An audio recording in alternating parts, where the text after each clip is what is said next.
Hi guys! Welcome back sa ating channel, and for today's DIY video ay gagawa tayo ng maliit na bangko gamit ang mga retasong kahoy.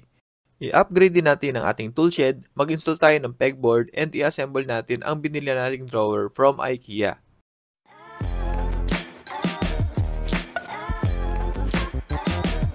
So kailangan natin ay retasong kahoy, di ba?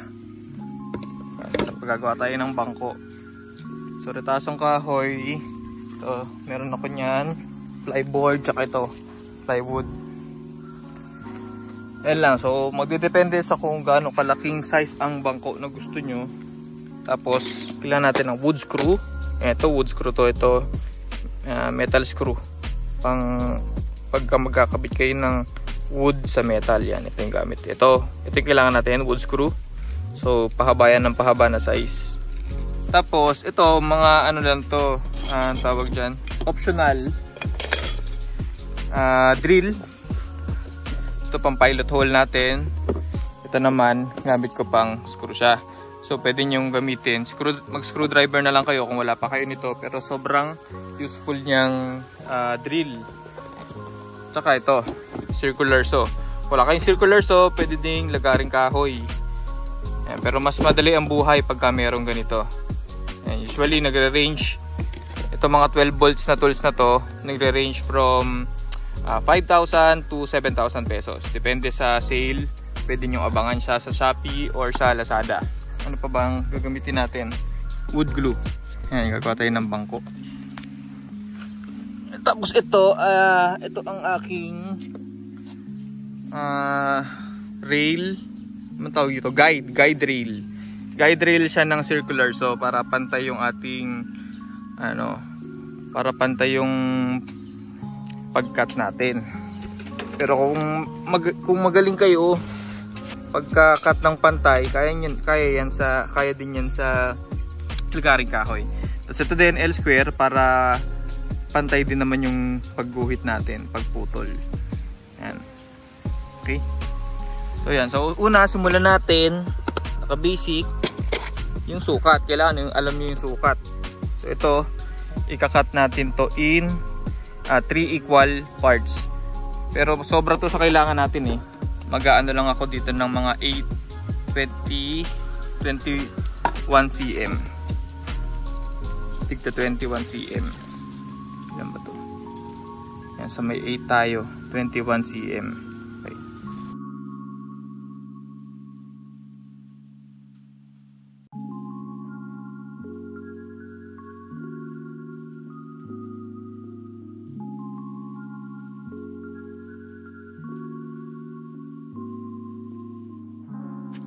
Ihain nyo lang yung mga rough edges. Tapos ang gamit ko ay 100cc na sandpaper na liha. So lihain nyo lang yung mga rough edges niyan.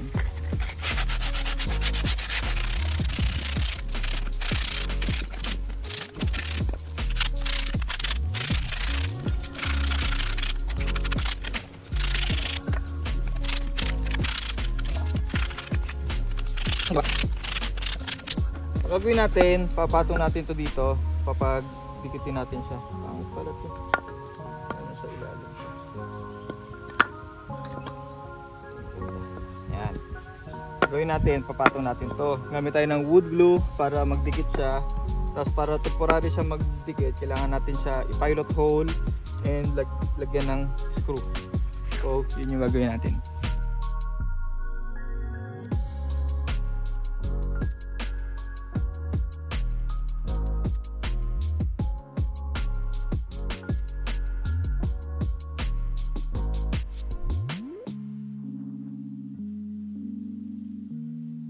Meron tayong bangkito. Ngayon ang problem nito, pag ganito lang siya, possible siya umuga-uga, di ba? Mag-wiggle. So kailangan natin, pwede sa gitna, maglagay tayo dalawa para maganda. Gamitin na lang natin to, itong kahoy na to. Sukatin natin yung, nasusukatin nyo ito, yung dito sa dulo, para pantay siya dito. Dapat ganun yung sukat niya dito, para meron siyang laban, para hindi siya mag-wiggle.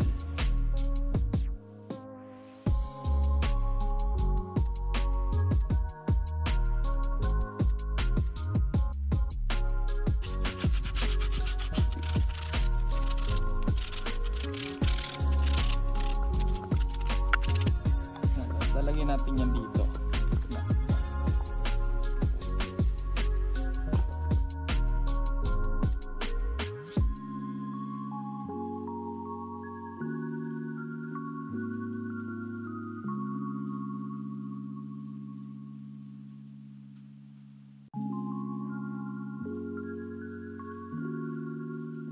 Yan ang unang version ng ating bangko. Makapaganda pa yan eh. Merong mga akong style na nakikita, dito lang siya sa gitna nilalagay. Pero para mas matibay lang, di ba? Yan, dalawang ano. Okay na yan, no? Tapos, patuyuin nyo na lang yung mga wood glue. Kahit di nyo na siya pinturahan kasi bangko lang naman eh. Pero kung gusto nyo pagpinturahan, ay bahala. Yan, pero yan, pwede na upuan. Mami ah. Yan nga, ganito siguro.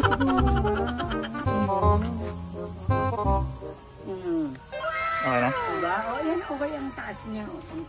Asikasuhin naman natin ang ating toolshed. Gumulo ulit ito dahil nga nagiging bodega siya.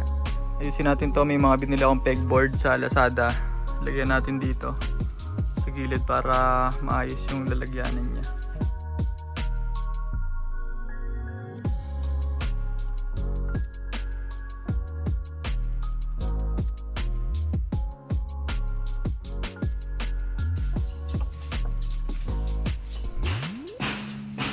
Assemble natin yung mga storage na binili natin. Ito pegboard to, alam ko eh. Kasi ito yung binili namin sa IKEA, dapat sa bus.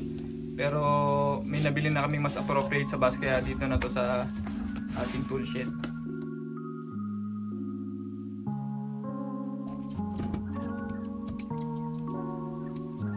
Itsura niya yan. Hindi ka maglagay dyan ng mga paintbrush. Isipin natin mamaya nung lalagay. So gamit natin yung bluetti kasi walang kuryente dito. Ngayon kailangan natin pumutol. Kailangan natin pumutol nito para maikabit natin tong pegboard. So yan, lalagyanan din ng mga tools. Meron yung mga components na pwede mong isabit yung mga martilyo dyan, screwdriver, jadi Mang Nelson.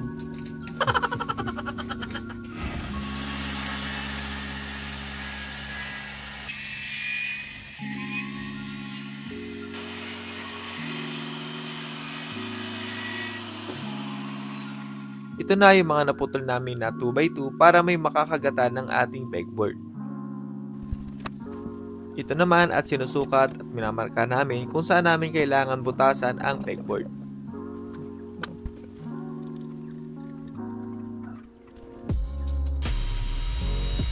Dirilan namin.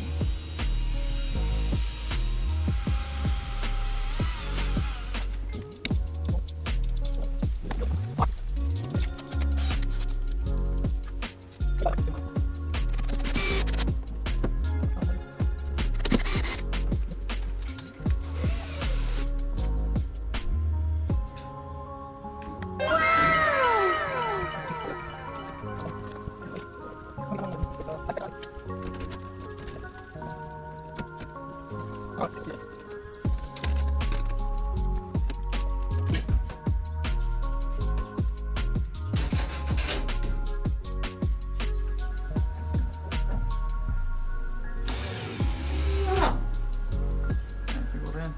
Try mo nga.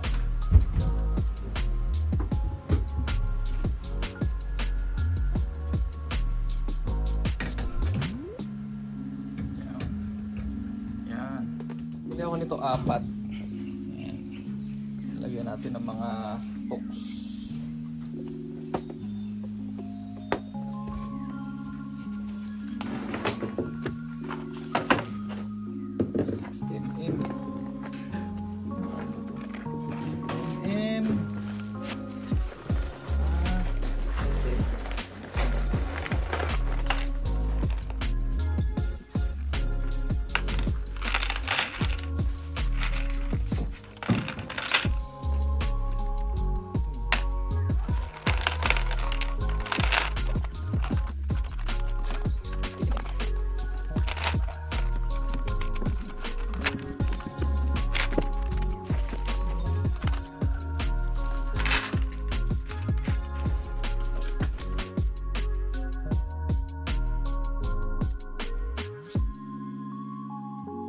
Ito na ang ating update sa ating toolshed.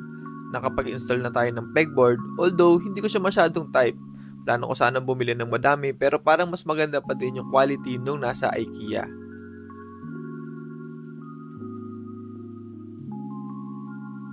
Tapos ito naman at nandito pa rin yung ginawa natin na sorting box. Ito naman yung hagdanan na dumating din last week. Tapos ito hindi pa masyadong maayos. Sisegregate ko na lang susunod. Pero nainisip ko pa kasi kung ano yung mga dapat ilalagay ko dyan. Kaya parang halo-halo pa siya. Kung may suggestion kayo, please let me know. Pero ito, diba, ito mga tungkol sa pintura, paintbrush. Ito mga mount nung ating drill. Nandito to. Yan yung pangbakal, stepper to, stepper. Ito, first near bit. Yan, pang bilog. Tapos dito naman, mga mount din. Tapos ito yung ating label maker. Yan. Dito, mga pintura. So, dapat ano ko ng kung saan ko ilalagay yung mga pintura eh. Once na matanggal natin yung ibang laman dito na hindi naman dito. So for example ito kasi sa bus to eh. Tapos may iba pa dyan sa bus. Ito din, sa bus din to. So pag natanggal natin siya, saka natin magawa yung mga gusto nating mga stante para mas maayos din. Di ko rin pa kasi alam kung ano yung mga mabibili natin na mga gamit, so mga tools. So dapat malaman ko muna para at least alam ko siya kung paano ko siya i-stock. So thank you for watching. Kung gusto niyo ng mga ganitong kind of content, please don't forget to like, subscribe, and share this video. See you on the next one. Bye!